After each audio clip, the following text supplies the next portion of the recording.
Je vous en prie.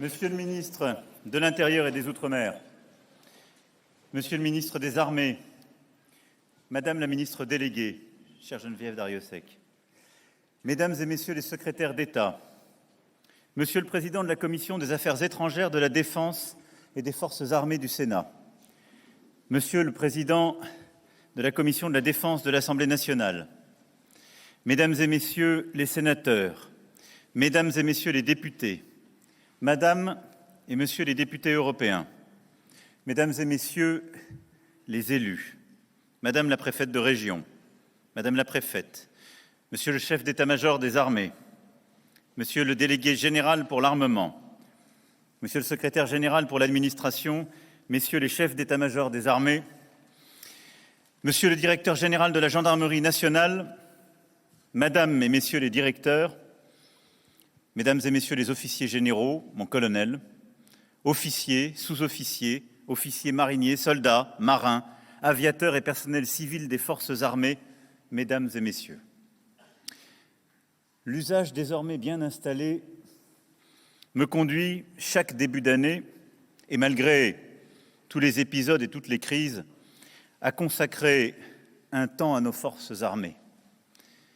Et je me réjouis que ce rendez-vous se tienne cette année, dans cette imposante base aérienne de Mont-de-Marsan.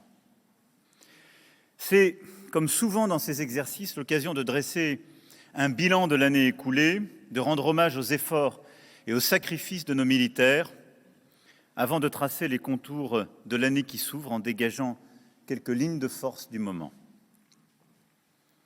Ces rencontres périodiques me permettent de vous dire aussi combien la nation vous fait confiance, combien nous sommes reconnaissants de votre abnégation, de l'engagement de celles et ceux qui vous soutiennent, de la vaillance dont font preuve nos blessés et de l'énergie de ceux qui les soignent, comme de la résistance et de l'attachement de vos familles.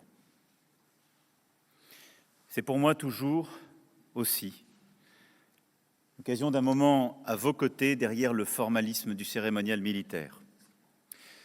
Mais aujourd'hui est sans doute une occasion un peu particulière car c'est aussi d'avenir que je suis venu vous parler, de l'avenir de nos armées.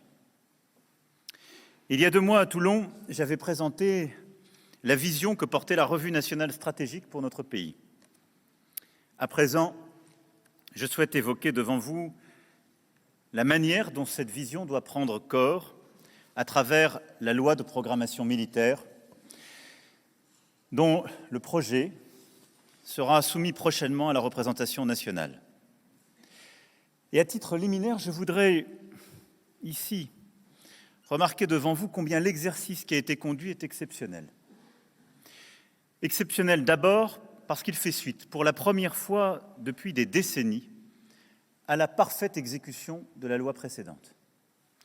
Et ce, grâce à l'engagement de l'ensemble du ministère, de nos parlementaires, et je les en remercie. Exceptionnel ensuite, par la profondeur du travail de réflexion qui a mobilisé bien des énergies et des intelligences et qui a été conduit par vous toutes et tous, et j'y reviendrai. Mais mon propos aujourd'hui s'adresse autant à vous qu'à la nation tout entière. D'abord, parce que la loi de programmation militaire traduit les efforts du pays en faveur de ses armées. Et ces efforts seront, dans les années qui viennent, à proportion des dangers, c'est-à-dire considérables. Surtout parce que cet exercice de la loi de programmation comporte dans ses instruments et dans son architecture même l'exigence d'une mobilisation de tous. En effet, la loi de programmation constitue le chemin collectif sur lequel nous allons nous engager. C'est le geste stratégique par excellence, celui qui, fondé sur l'analyse de nos forces, de nos spécificités, des menaces et des vulnérabilités, incarne des choix qui nous obligent pour des décennies. Ce qui a présidé aux premières d'entre elles, au début de notre République, après d'étranges défaites et des revers inattendus, ce qui a nourri leur déploiement, leur révision, leur parti pris, c'est une idée simple. Ne jamais être en retard d'une guerre. Ne pas chercher à gagner intellectuellement le conflit précédent, mais permettre au pays d'être prêt pour celui qui peut venir. Nous devons donc avoir une guerre d'avance. Et nous revenons là à cet impératif.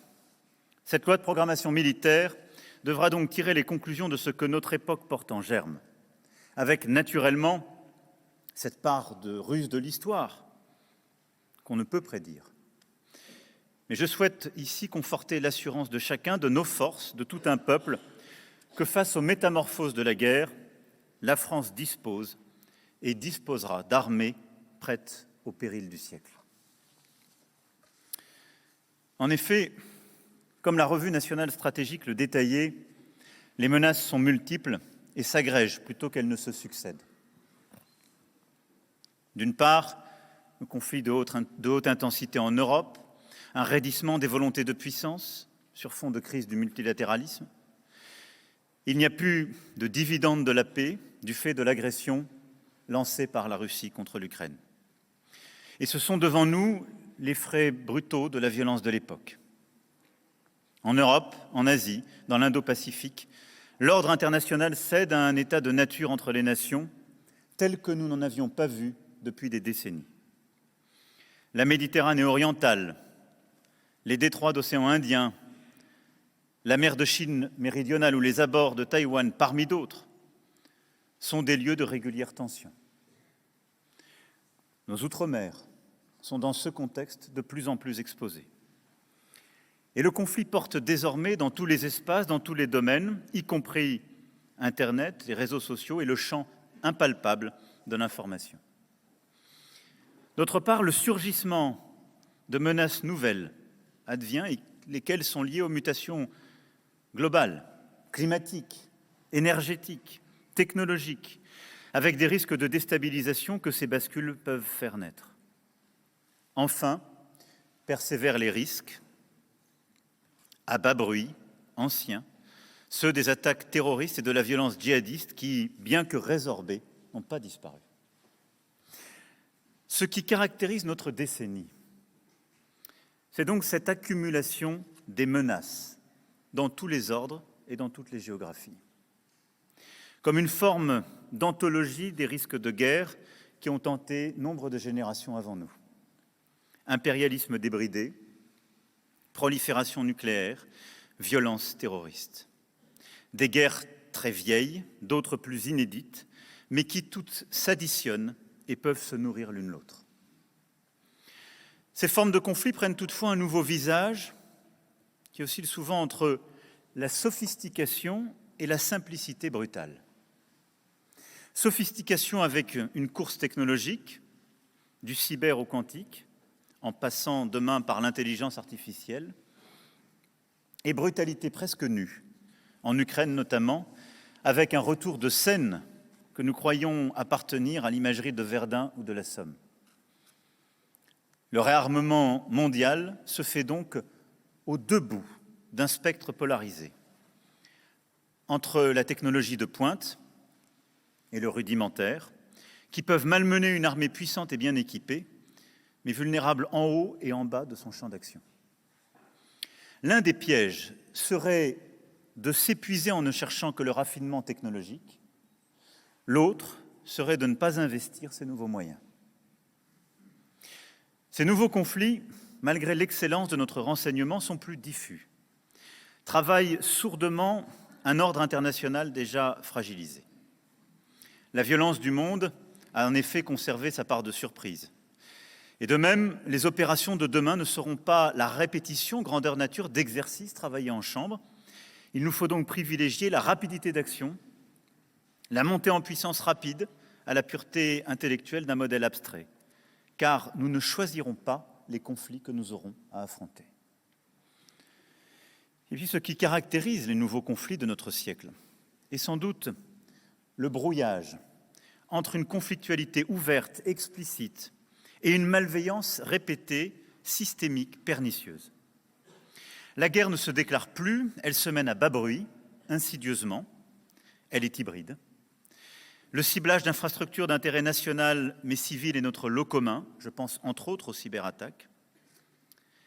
Et puisque nos armées sont faites de femmes et d'hommes qui vivent dans une société elle-même en évolution, il nous faut en tirer toutes les conclusions et veiller à une vigilance, une mobilisation permanente et une capacité à résister dans l'intimité de notre société. Enfin, n'oublions jamais que notre nation est un archipel.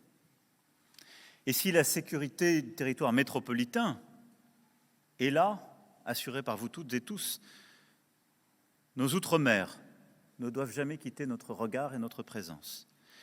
Et la marche du monde met nombre de ces territoires, en particulier dans le Pacifique et l'océan Indien, aux premières loges des possibles confrontations de demain. De ce tableau des périls, il est logique d'en déduire les risques et d'en décliner des pistes d'action. Il nous faut prévoir et anticiper, se préparer au monde qui vient, même si les habitudes, les équipements connus, les schémas doivent parfois en être bousculés. Intégrer l'ère du drone, investir dans le quantique, ne pas croire seulement en l'intelligence humaine, même si elle reste et restera essentielle, mais la compléter, la décupler par l'intelligence artificielle. Enfin, conforter une nation d'âmes vives pour disposer de toute la force morale nécessaire. La loi de programmation militaire 2019-2025 avait une vocation claire: réparer nos armées, leur redonner le souffle, les moyens, sortir de la logique de pénurie et retrouver des leviers d'action. Grâce à votre travail collectif et la vigilance de vos chefs, cette entreprise progresse. Et grâce aussi au fait que tous ces engagements ont été respectés à l'euro. Mais ce travail doit se poursuivre. J'ai pu me rendre compte, au gré de mes nombreux déplacements dans les forces, de la différence que ce travail de fond a pu faire et créer, concrètement et moralement aussi. Cet effort de remontée de nos armées, le nouveau projet de loi de programmation militaire entend le poursuivre et l'amplifier. Et au fond, après avoir réparé les armées, nous allons les transformer. Il faut gagner le temps qui nous sépare du conflit de demain. Oui, la nation se doit de transformer ses armées en conservant naturellement ses invariants stratégiques, en s'appuyant sur l'excellence de ses militaires et leur dévouement. Mais il nous faut aussi, en tant que nation, nous transformer nous-mêmes, être prêts à des guerres plus brutales, plus nombreuses et ambiguës à la fois, comme je viens de l'évoquer. C'est cette haute ambition que porte la loi de programmation militaire. Pour y répondre, il faut de grands moyens. Alors que la loi de programmation militaire 2019-2024 représentait un effort de 295 milliards d'euros, je peux vous le dire à présent, je solliciterai de la représentation nationale que nous puissions consacrer sur la période 2024-2030 un effort budgétaire de 400 milliards d'euros, ce qui permettra de couvrir un total de 413 milliards d'euros de besoins militaires, afin de renouveler ainsi ce précieux outil militaire qui sert notre liberté, notre sécurité, notre prospérité et notre place dans le monde. Au total, ces deux lois de programmation militaire auront donc conduit à un doublement des budgets de nos armées. Je le dis avec gravité, ce sont des moyens considérables qui amplifient un effort de défense dont la dynamique est sans précédent depuis 5 décennies. Ces ressources exceptionnelles dictent évidemment une grande exigence. C'est le prix de la sécurité de nos enfants, c'est le montant de notre rang à tenir, de nos valeurs à défendre, d'un long récit de gloire et de liberté dont il nous faut écrire les prochains chapitres. Nous devons franchir cette étape essentielle afin de bâtir nos armées de demain, même si ce n'est qu'une étape. Car ces 413 milliards ne permettent pas de dessiner à eux seuls le nouveau visage de nos armées pour le siècle qui commence. Mais ils amorcent un investissement inédit un changement profond qui sera ensuite irréversible. Nous ne devons pas faire pour autant pareil avec plus. Nous devons faire mieux et différemment. Car le monde ne nous attend pas, car les rivalités aiguisent les appétits et les stratégies, car nous devons tenir notre rang. Nos défis pour demain, c'est d'abord continuer à défendre des intérêts qui ne varient pas, c'est-à-dire la défense du territoire national, et en particulier de nos outre-mer, de nos concitoyens. C'est la sûreté de notre voisinage proche, de la Méditerranée aux Balkans, du proche Moyen-Orient jusqu'à l'Afrique, et la lutte contre le dérèglement climatique, toujours et encore, bien entendu. Ce sont ensuite l'adaptation aux exigences contemporaines d'une dissuasion nucléaire robuste et crédible.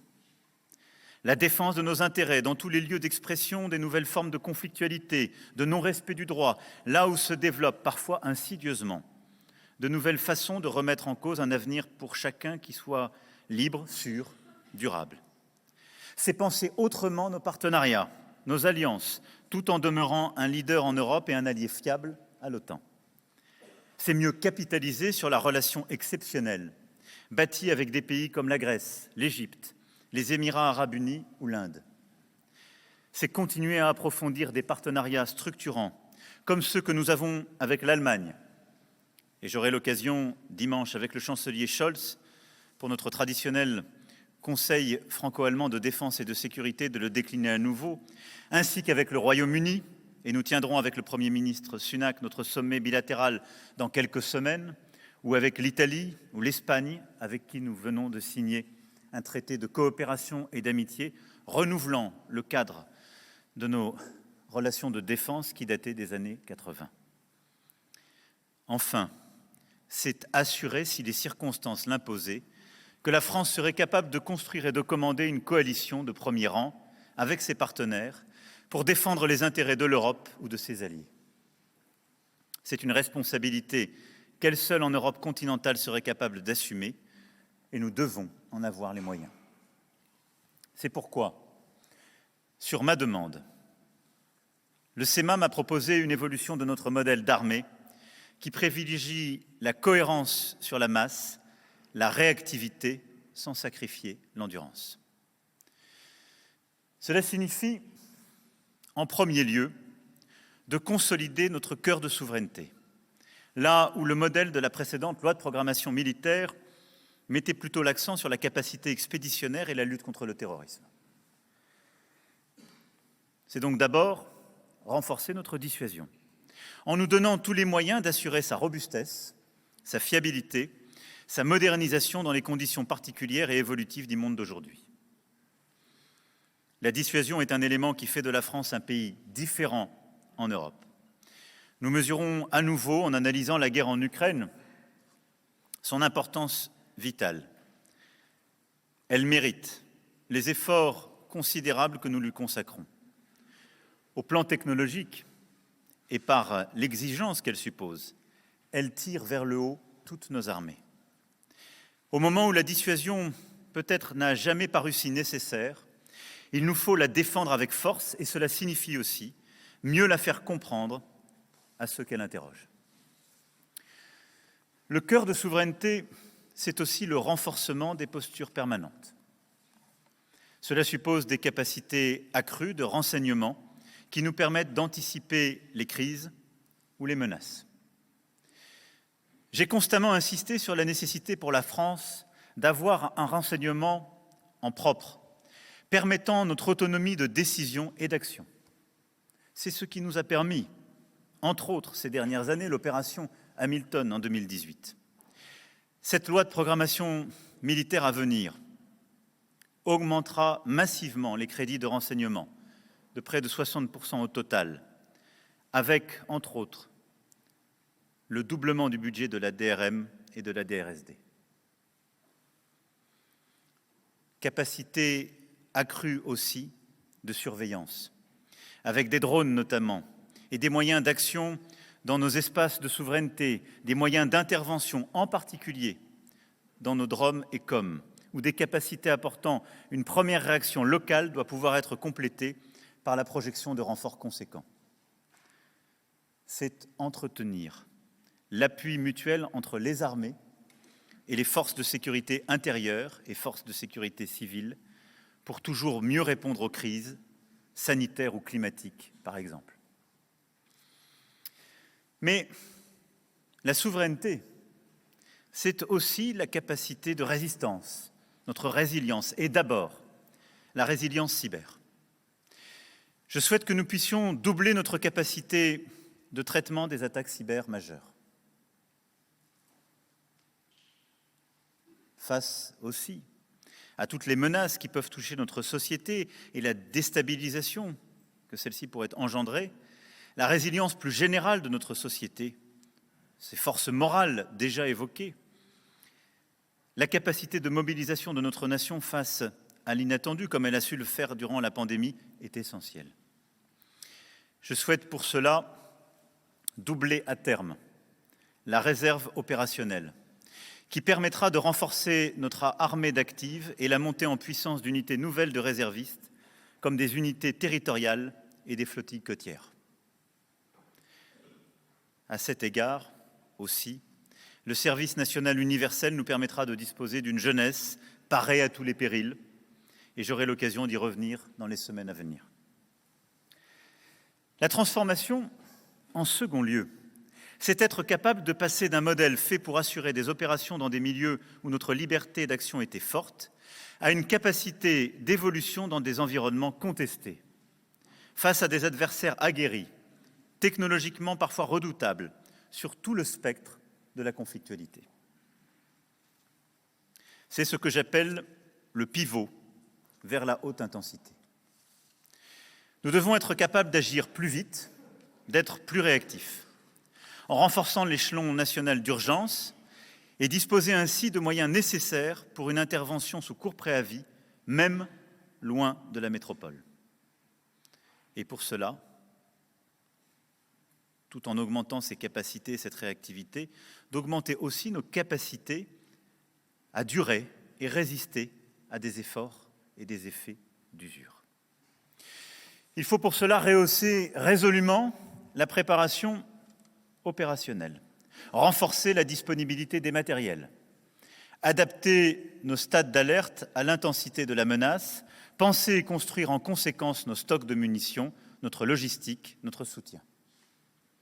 Nous y parviendrons d'autant mieux que nous serons capables de gérer les crises autrement, en maîtrisant l'empreinte et la durée de nos opérations lointaines, et à cet égard aussi, en renforçant nos forces spéciales et en leur apportant l'équipement qu'elles méritent, c'est-à-dire le meilleur, le plus adapté et évidemment celui qui tire toutes les conséquences des technologies les plus avancées.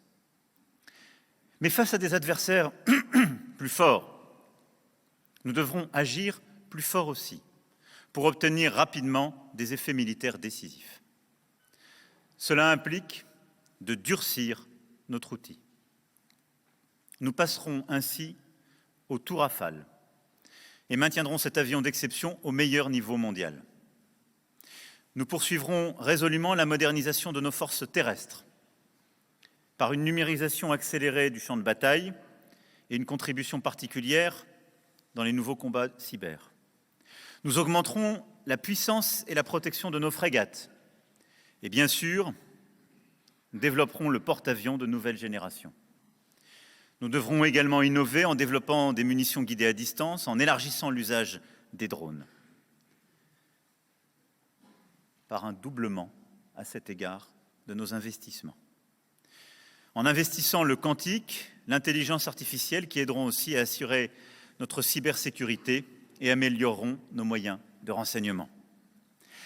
Si l'on durcit l'outil, et je viens ici simplement de donner quelques exemples, le ministre des Armées aura l'occasion dans les jours prochains et les semaines à venir de détailler tout cela. Il faudra durcir aussi les soutiens opérationnels, les éléments d'environnement de nos forces. Il nous faudra notamment améliorer l'équilibre entre équipement, maintenance, munitions, activités opérationnelles et cohérence logistique, affermir nos services de soutien qui ont trop servi de variables d'ajustement, parfois dans le passé, renforcer nos services de santé. Cela nécessitera un vaste effort de consolidation qui a été pleinement intégré au format prévu et au contrat qui sont ainsi déclinés. Nous nous mettrons en mesure aussi de combiner les effets militaires grâce à la numérisation du champ de bataille, et je pense notamment aux capacités de combat collaboratifs, comme le système terrestre Scorpion, et demain, entre autres, le système de combat aérien du futur, le SCAF, que nous lançons avec l'Allemagne et l'Espagne. Nous renforcerons nos capacités dans des domaines à forte valeur ajoutée opérationnelle, la défense solaire, car même avec la dissuasion, notre territoire national n'est pas à l'abri de frappes isolées, du fait par exemple de perturbateurs, en particulier non étatiques. C'est pourquoi nous augmenterons nos capacités dans toutes les couches de la défense aérienne d'au moins 50%, y compris évidemment dans la lutte anti-drone. La frappe de longue portée, la suppression des défenses aériennes adverses et bien sûr la lutte anti-sous-marine feront partie de ces priorités et de ce renforcement. Le troisième pivot de la transformation concerne les espaces communs. Ce n'est pas forcément par le choc et par le feu que nous serons testés ou contestés demain. Nos adversaires pourront vouloir utiliser toute la gamme des actions ambiguës, directes et indirectes, des ingérences, des actions non revendiquées, peut-être aussi du fait accompli. De l'intimidation, des manœuvres malveillantes faites pour entraver, contraindre, piéger, aveugler peut-être, sans toujours confronter. Aux marges des territoires, aux marges du droit, nous devrons donc être en mesure de répondre à cette pluralité. Et donc, il nous faudra anticiper par la détection des signaux faibles, en adoptant une approche décloisonnée et proactive, de l'influence à l'action directe, par un effort dans les champs militaires, mais aussi informationnels, numériques, culturels, économiques et industriels. Un effort dont les armées portent une part importante, sans en détenir le monopole. Pour cela, nous renforcerons notre capacité à surveiller et à réagir, mais aussi à prendre l'initiative, à passer de clairs messages stratégiques dans l'espace exo-atmosphérique, dans l'espace numérique et dans les espaces maritimes. Nous poursuivrons ainsi la montée en puissance de nos capacités spatiales, en nous appuyant bien davantage sur les services du New Space. Surveillance, communication, protection, dorénavant encore davantage, seront les missions clés que nous développerons pour faire de la France une puissance spatiale. Nous développerons encore nos moyens d'action dans l'espace digital, en nous dotant des moyens d'attirer les talents civils comme militaires, en nous tenant à la pointe de l'innovation dans ce champ qui est l'un des plus importants pour l'avenir. Dans l'espace maritime, enfin, il nous faut disposer des capacités navales à la hauteur des atouts maritimes de notre pays. La France possède la deuxième zone économique exclusive du monde grâce à nos outre-mer. C'est un immense atout, c'est aussi une immense responsabilité, y compris à l'échelle des enjeux environnementaux, climatiques, de la protection de certaines infrastructures et de nos territoires. Je souhaite aussi que nous puissions acquérir une capacité de maîtrise des fonds marins jusqu'à une profondeur de 6 000 mètres, pour des raisons militaires, mais aussi au titre de la protection de nos infrastructures sous-marines critiques. Je souhaite également que nos forces armées soient davantage et mieux présentes dans nos outre-mer et que ces derniers figurent une constellation stratégique, à la fois tête de pont, relais et point de veille de nos intérêts dans le monde.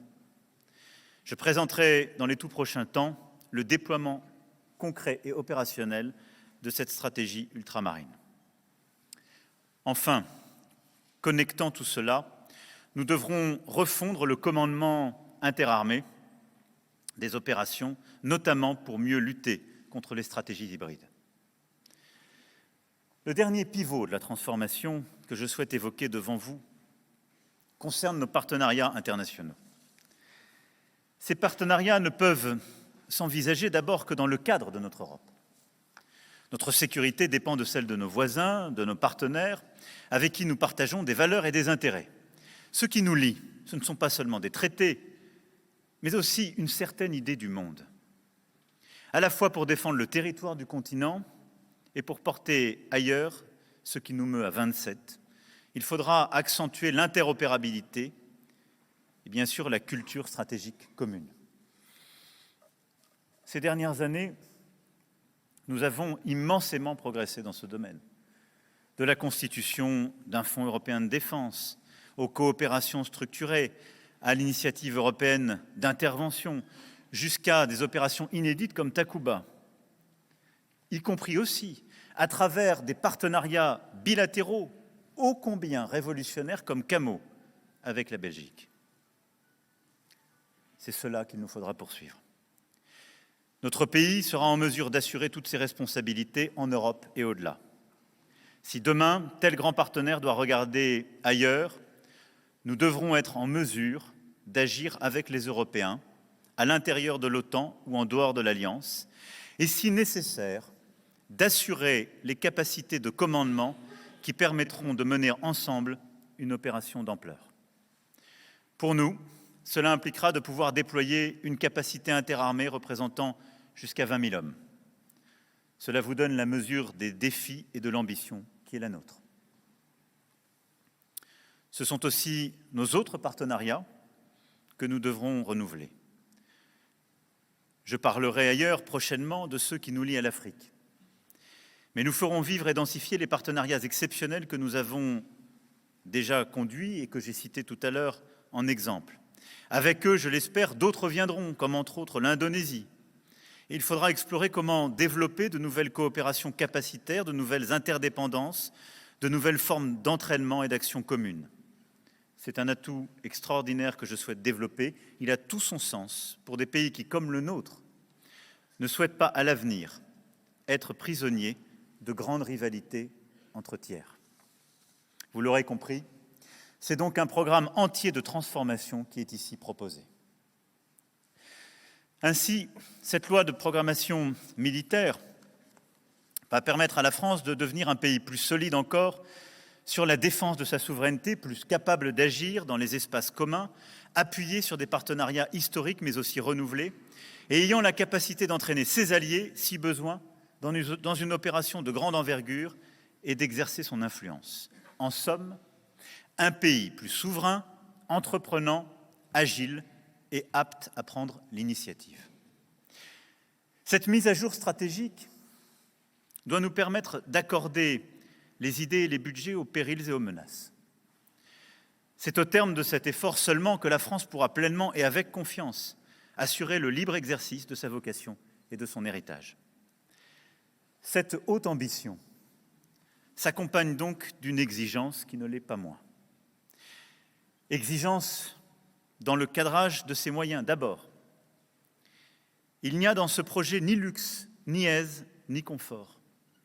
Il n'y a que le nécessaire. À l'heure où chaque euro du contribuable français doit être épargné, il a fallu trouver le meilleur compromis entre une défense à la hauteur de nos ambitions et le principe essentiel de sobriété.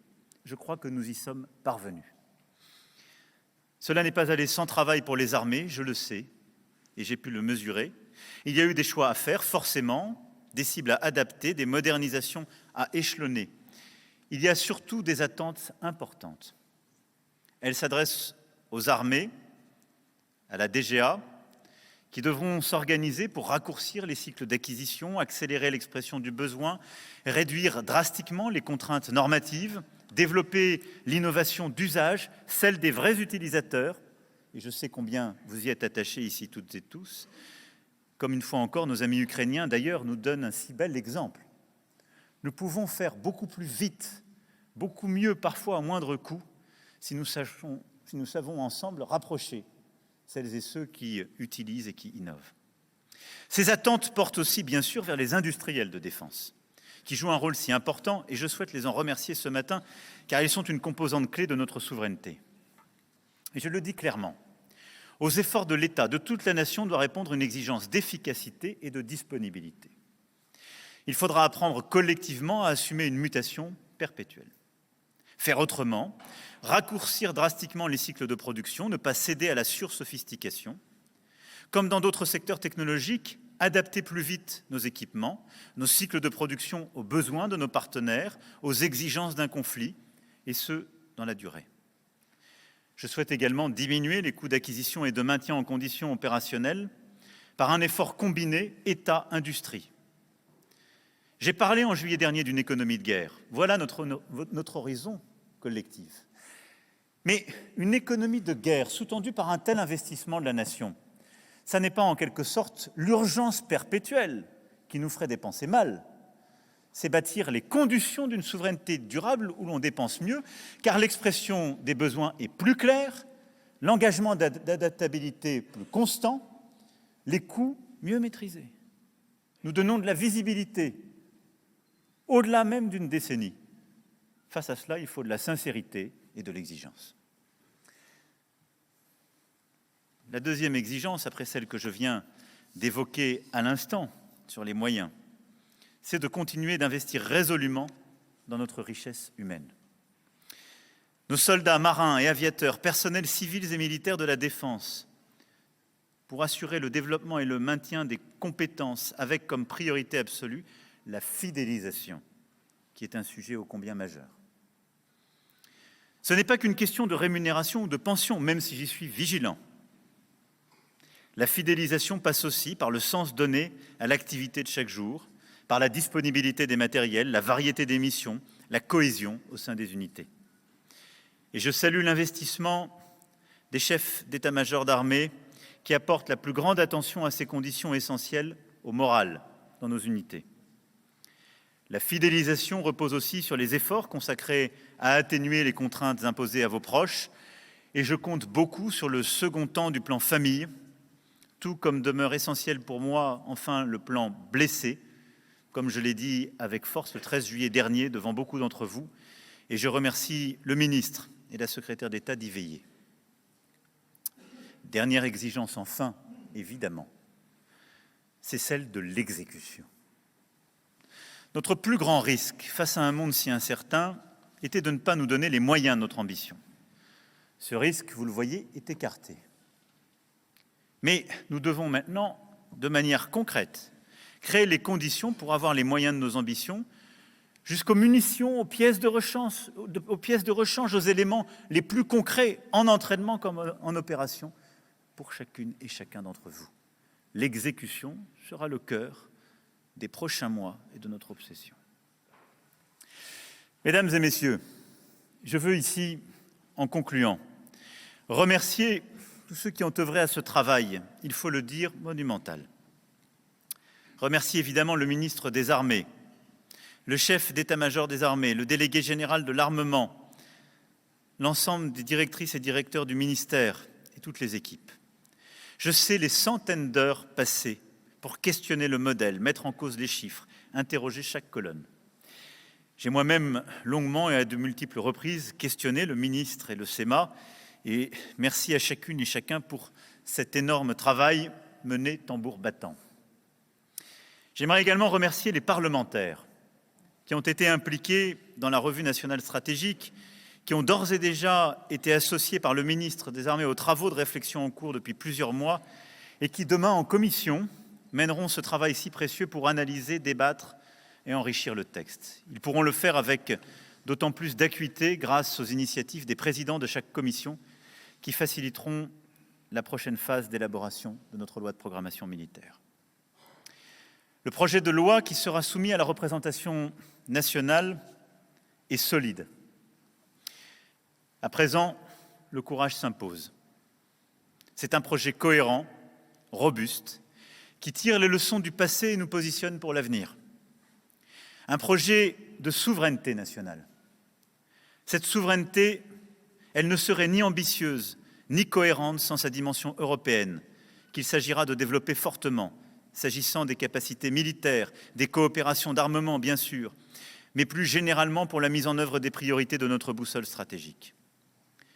Notre souveraineté, elle est aussi énergétique, technologique et industrielle, elle est économique, financière et budgétaire. C'est pourquoi elle supposera, au-delà de cette loi de programmation, une série, au fond, de lois, d'actions concrètes, de mobilisation de la nation tout entière. Et la mobilisation civile est inséparable de l'effort militaire. Là aussi, ce que nous vivons sur le sol européen depuis près d'un an en Ukraine nous l'enseigne. Enfin, elle comporte une dimension militaire, naturellement, que cette loi de programmation doit permettre de forger, de consolider, de garantir. Je compte à présent sur la sagesse de la représentation nationale pour légiférer et parvenir à l'adoption d'ici à l'été d'un texte afin que les objectifs inscrits dans la future loi puissent être pris en compte dans les meilleurs délais, car nous savons qu'il nous faut avancer. Mais je compte aussi sur vous, soldats, marins, aviateurs, ingénieurs, techniciens, personnels militaires et civils des services, de nos directions et de nos états-majors. Cette loi de programmation militaire est certes un exercice de programmation, mais c'est aussi un art d'exécution, comme je l'évoquais. Vous en serez les bénéficiaires, c'est une responsabilité, et je compte sur vous et sur vos chefs pour conduire l'effort de transformation qu'il comporte. Et je sais que je peux compter sur vous pour toujours, dans le même temps, porter haut notre drapeau et obtenir le succès des armes de la France.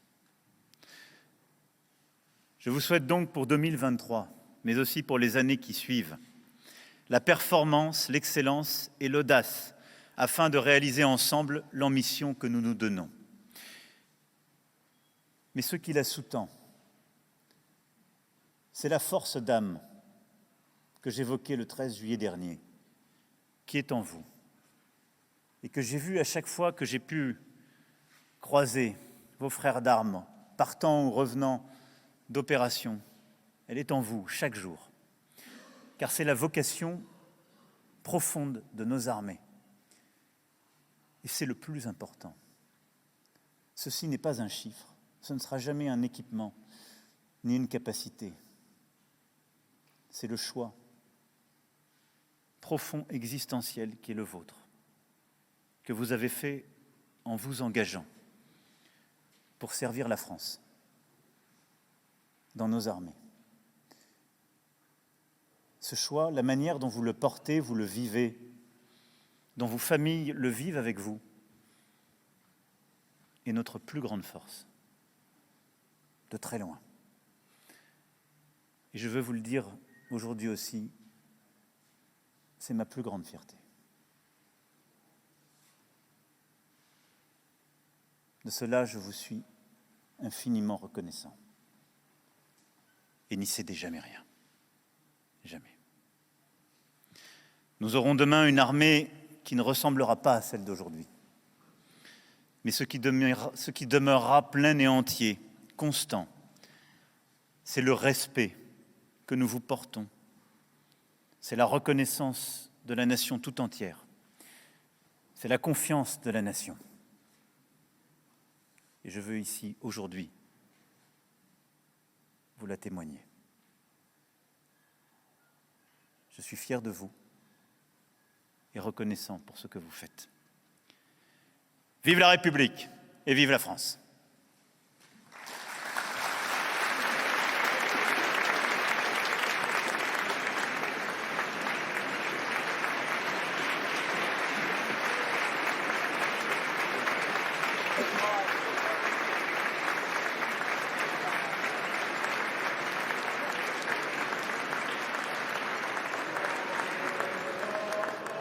Vive